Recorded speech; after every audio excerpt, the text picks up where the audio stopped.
Thank you so much. I'm going to stand here at the podium. I'm a preacher. And I will ask for an offering at the end of my presentation. This is the swimsuit competition of the intellectual beauty pageant. So let me show you the curves of my thought. Oh my God, was that a politically incorrect statement I just made?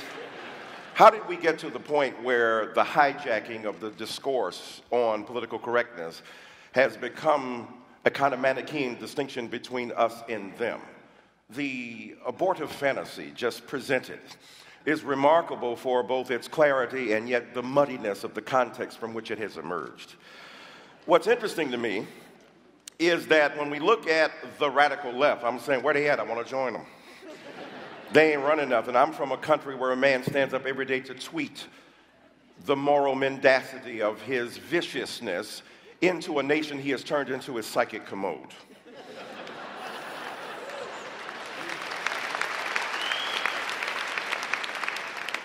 Y'all got Justin, we got Donald. So what's interesting then is that political correctness has transmogrified into a caricature of the left. The left came up with the term political correctness, shall I remind you. We were tired of our excuses and our excesses and our exaggerations. We were willing to be self-critical in a way that I fear my confrères, my compatriots, are not. Don't take yourself too seriously. Smile. Take yourself not seriously at all, but what you do with deadly seriousness. Now it is transmogrified into an attempt to characterize the radical left. The radical left is a metaphor, it's a symbol, it's an articulation. They don't exist, their numbers are too small. I'm on college campuses, I don't see much of them coming. When I hear about identity politics, it amazes me. The collectivist identity politics, last time I checked, white folk invented race. That was an invention from a dominant culture that wanted groups to, at their behest.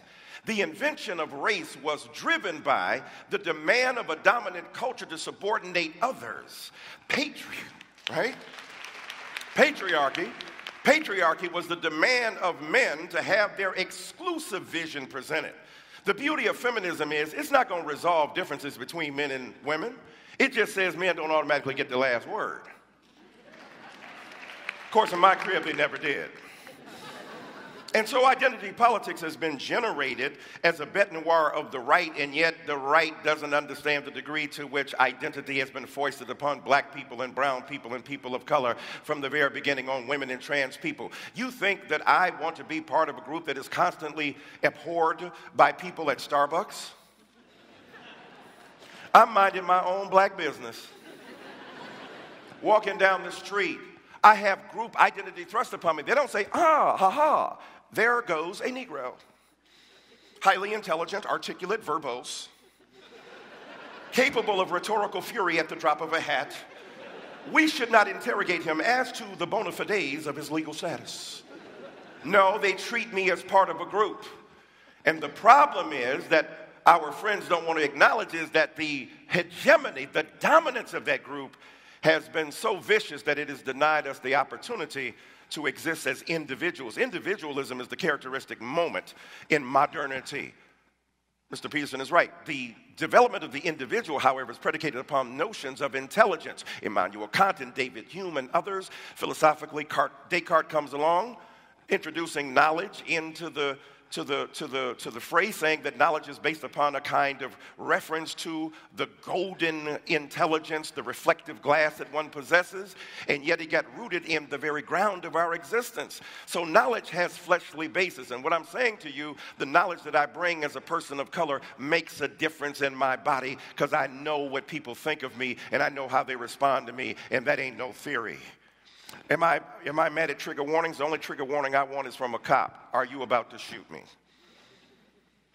Not funny. In America, where young black people die repeatedly, unarmed, without provocation. And so for me, identity politics is something very serious. And what's interesting about safe spaces, I hear about the university. I teach there. Look, if you're in a safe space in your body, you don't need a safe space. Some of that is overblown. Some of it is ridiculous. I understand. I believe that the classroom is a robust place for serious learning. I believe in the interrogation of knowledge based upon our understanding mutually of the edifying proposition of enlightenment. At the same time, some people ain't as equal as others. So we have to understand the conditions under which they have emerged and in which they have been benighted and attacked by their own culture. And I ain't seen nobody be a bigger snowflake than white men who complain.